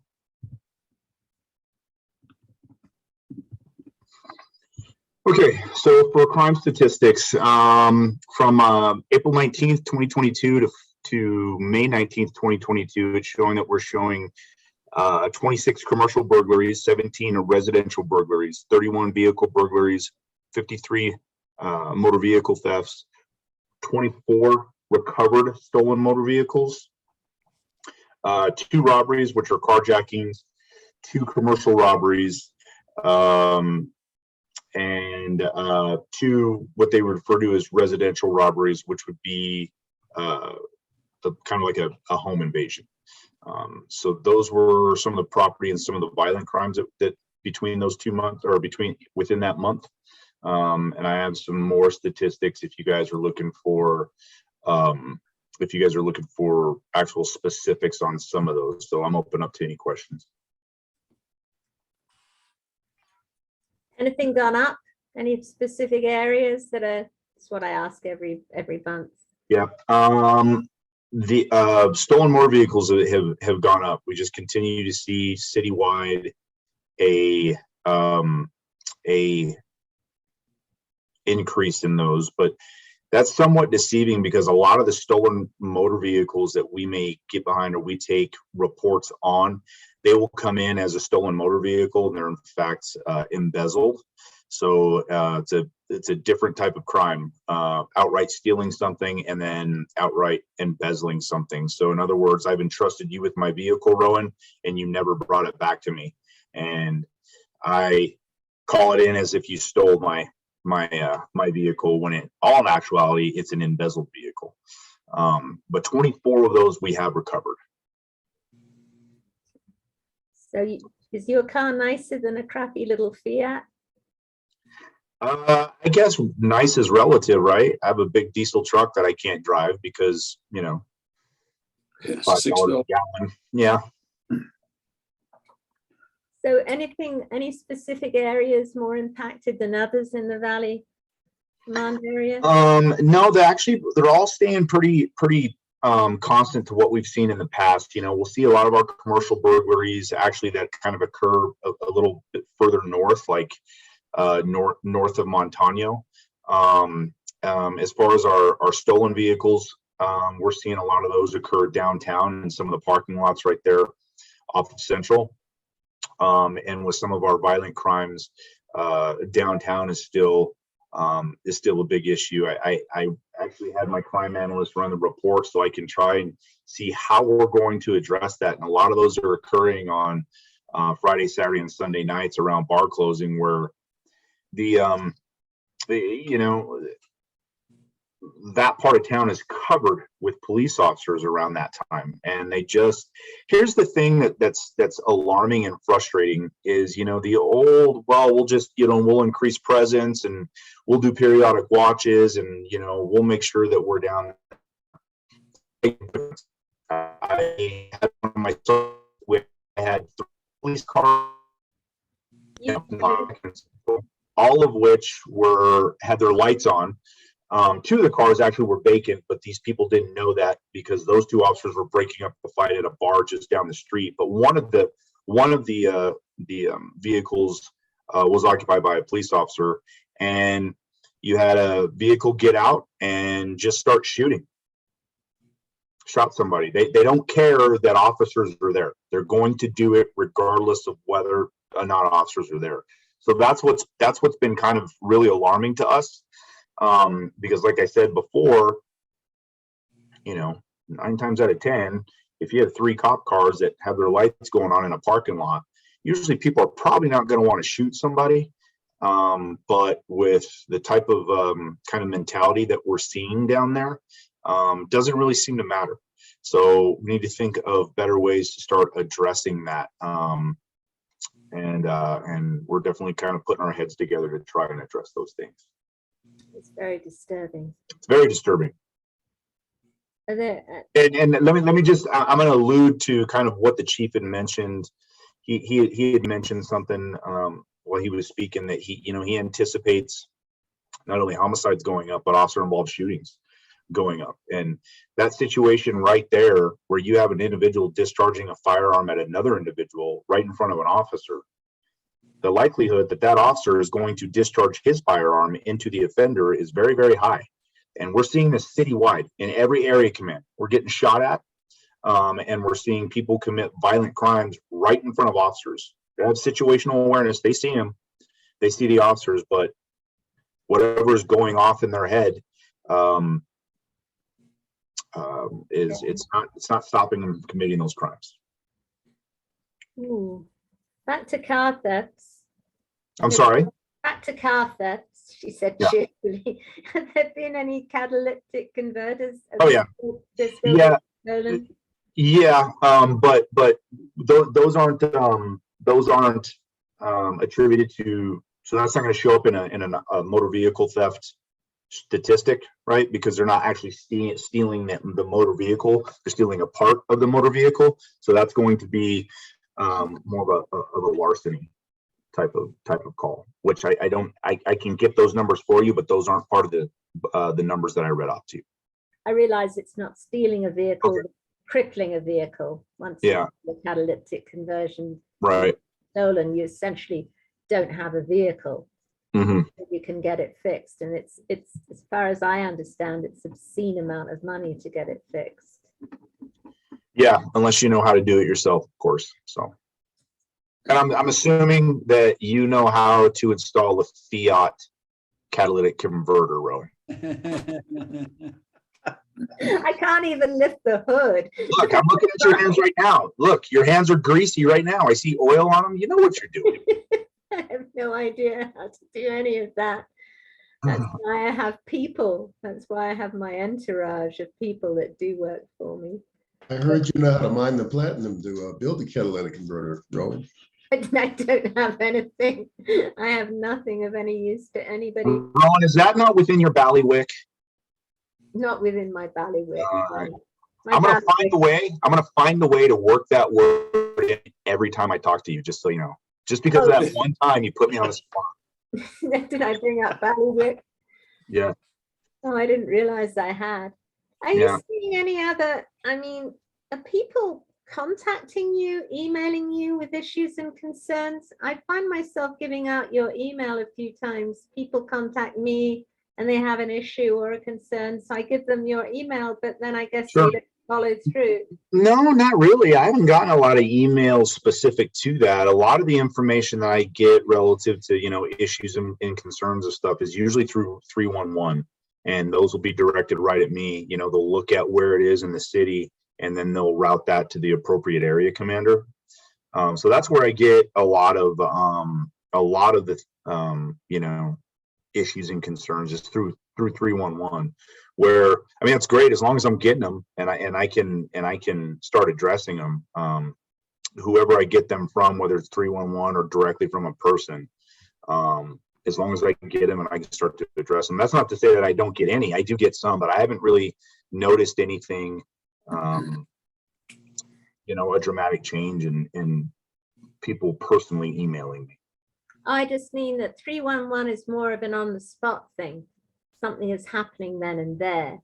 Well, no, because a lot of the 311 complaints I get, yeah, are actually, you know, issues that you know are kind of continuously occurring in certain areas of the area command. It's not really, hey, this is something that's in progress. It's, hey, this is an ongoing problem.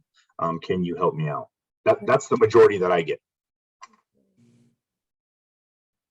And that's all I have. Does anybody else have a question or an issue, concern for Commander Norris?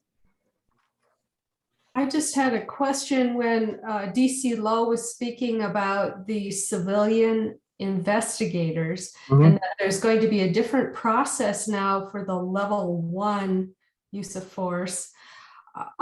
There's going to be a civilian investigator, and then your department, you're part of the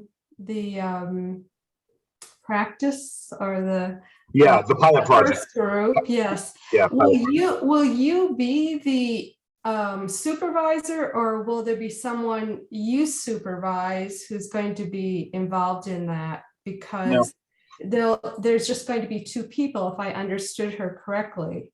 There'll be from my understanding, it's probably going to be the first line supervisor, which is a sergeant. Okay, and then that's it. Then that's complete. Sure, that's my understanding. Now, remember what she had said too is we still have to go through the training to see what that process looks like, and so we can actually, you know, start utilizing that process. So that training hasn't been rolled out yet. So I'm kind of speaking from a place of ignorance and very, very limited knowledge as to what I've heard about it up to this point. So that doesn't go live here for a little bit anyway.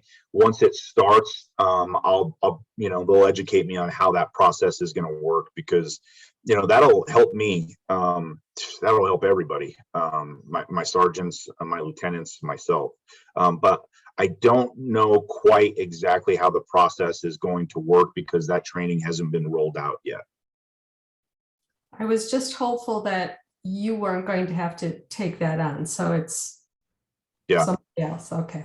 Well, yeah, uses of force. I mean, it's obviously, I mean, we've been talking about it for almost 2 hours. Well, that and gun control, but we've been talking about it for about 2 hours now. It's a big thing, you know, and I approach uses of force a little differently in how I don't want to say differently. How I review them. I actually, I kind of still do a lieutenant's review, which is almost watching all of the video and going through everything with a fine-tooth comb, kicking things back where I don't think necessarily an interview that was conducted gathered or was probing enough into what exactly happened, why the officers took the actions that he or she took. So it kind of takes me a little longer to review uses of force, just because it's so much and it's so voluminous in what you have to review and what you have to look at. A lieutenant or a sergeant is, and I hate to say it, but it's just, remember, we're talking about human beings. There's human error. A lieutenant or a sergeant is bound to miss something because of just the enormity of it, so I kind of look at them. I spend a lot of time on use of force just to make sure that we're catching everything. But I also, I kind of do that to evaluate my supervisors, not just my officers, and making sure that they're doing everything and dotting every I and crossing every T that they need to do with regard to these investigations. And then they get reviewed by the EFIT team or by you? No, not level ones. Level ones. Yeah. Level ones get investigated by the sergeant. Mhm. They get reviewed by the lieutenant, and then Mhm. they get reviewed by me. So Okay. the sergeant's reviewing the actual use of force and doing that Mhm. first line investigation. The lieutenant is reviewing the sergeant's investigation along with the use of force. And I'm reviewing the lieutenant's investigation, and I review the sergeant's investigation, and I review that use of force. Okay. So it will really streamline things, having one investigator. And right now there's 3 levels. So I think that was my concern is, are they going to catch things? Or maybe the training is going to be so fantastic and they'll have so many boxes they have to check off that it's going to be. We'll see. Like I said, I'm looking forward to seeing what it's going to turn out to be, and making sure that they're quality investigations, quality reviews. So Okay, thank you. sure. Okay. We have reached the end of the evening, unless there's something else from somebody else. I'd like to ask one question that we talked about at the last meeting regarding the sanctioned encampments. And the city council is still considering something. And at the last meeting, Commander, you mentioned that you, and I guess others at your level, have not been involved with the city outside of APD regarding concerns and what sort of measures should be taken to ensure safety of the people in the tents and the people in homes and on the street. Has that changed? Have you gotten any involvement? No, sir. Still the same. Yes, sir. That's disappointing. I was thinking our next meeting could be about these safe spaces, about the Safe Space Initiative, and that we Sure. could have Miss Elizabeth Olguin, who's the new person in charge of the unhoused issues for the city, and perhaps Councillor Benton, and actually Councillor Bassan. We come into her, she has some of the valley, and I've been very remiss in contacting her and seeing that she's very involved in this. She would be a good person to have. And someone from, I never get it right, CSA, the community, ACS, There's Albuquerque. ACS, yeah, ACS, and what they call FCS as well, Family Community Services, and then Albuquerque Community Safety. Okay. Yeah, does that sound good to you guys? Because I'll put that in motion if that sounds like a good meeting topic for the next meeting. If you think Let's do that. Yes. Okay. I think it sounds really good. I'd also like to hear how vigorous they're being with the encampments that we have in the valley in trying to make those safer right now, because I'm not sure what they're doing. Coronado Park is a teetering thing, because I've asked the community, the family community service person, Carol, the chief, Carol, what is it? And they can't come up with cleaning for them. We've got security guards for them. We do all that, but it's not considered, well, it is an encampment, right, Commander Norris, but it's not. I don't see it as anything other than that right now. It's not a park. Yeah, so what are we, they're talking about things like organizing and giving people their little spaces for their tents. Well, why don't we get after it at Coronado Park and let's see what we can make happen. Mm-hmm. That's what I want to hear from them. Instead of the chaos that right now the Wells community has to put up with. Yeah, Wells Park has more going on really than, and the Southeast, Wells Park and parts of the International District has a There's lot more going on with homeless there. Yeah. Yeah. So that's it. And if you're okay with that as a topic, I will start working on getting people on board right now. Great. And don't forget, and I forgot to mention this before all the people signed off, we're going to try and go with hybrid next month. Ooh. Ooh. Yes. Right. There'll be glitches, I know, but the first time and I'll send my avatar to the event. will he be Before we sign off, I wanted to tell Kelly, thank you for sending all that information on the training and Elizabeth Martinez, all of her materials. That was very helpful You're welcome. to have those. Appreciate it. Yeah, I hope thank you you, Kelly, for everything you've been sending. And there is one more thing that we need to discuss as a group.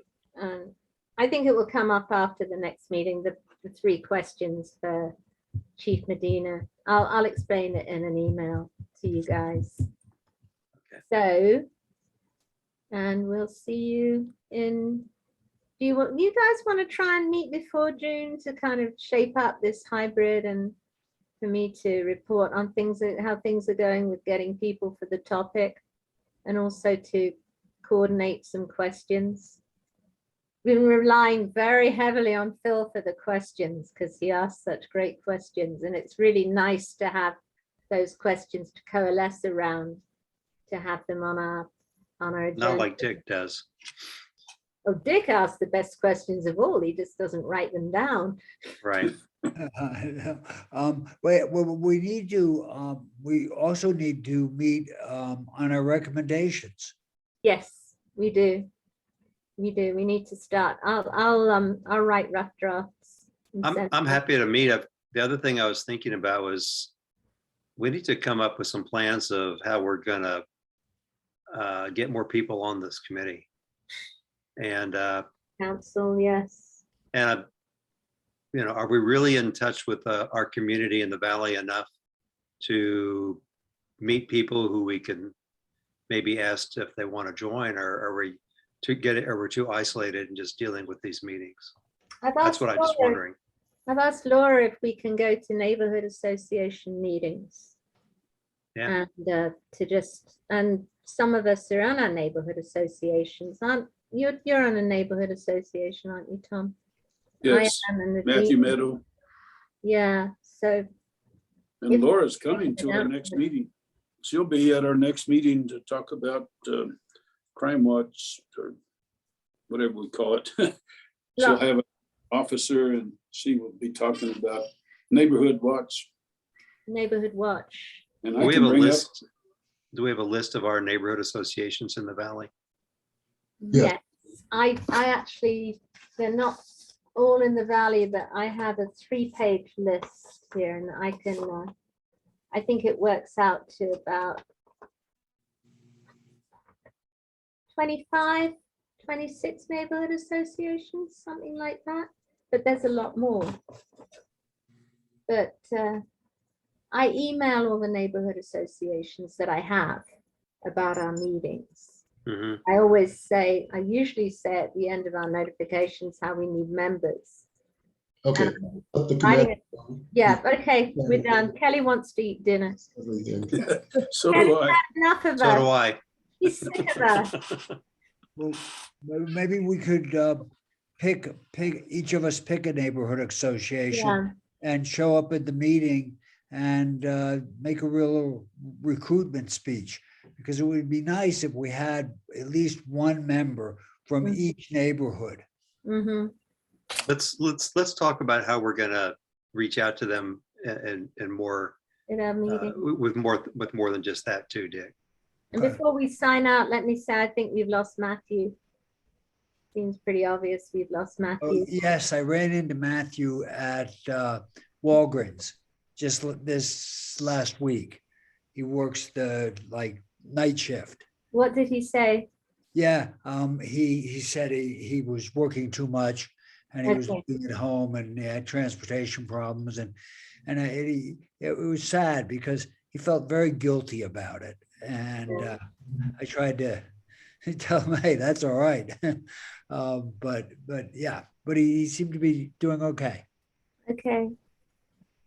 Okay, then let's figure out a time. Kelly, could you coordinate a Zoom meeting for us? Yeah, just let me know when. Figure out one. Unless you guys want to meet in person somewhere. Give it some thought anyway. Thank you. And you're going to be in Maine soon, aren't you, Jacqueline? So you're going to need to be remote. July, I'll be able to be remote in Maine, but the last meeting in June, I'm going to be on Amtrak, going to visit my mother. So Amtrak will not be good for Zooming that night. Amtrak's line sucks. It's horrible. I just want you guys to know I joined today from Muskogee, Oklahoma. you're Where I am right now. Oh, wow. Okay, so I'll email around and see what times are good for people, what time and day is good for people for us to meet for the next meeting. Thank you, Rowan. But I can meet before that. I leave on I leave the day of our meeting Okay, in the morning, so okay, we do need to have unfortunately. yeah, and we need to have a conversation about the hybrid, about, you know, what it's going to look like at the Johnny Tapia Community Center and all that kind of stuff. So let's go from there. Edwina, no, we can check it out together. I was wondering if they have Wi-Fi there, don't they? Yes, they do. Okay, I figured they did. Okay. Bye-bye. Bye. Thank you Bye. for what seemed like a really decent meeting. Yep, It was a good meeting. Thank you. Bye-bye. Thank you. bye.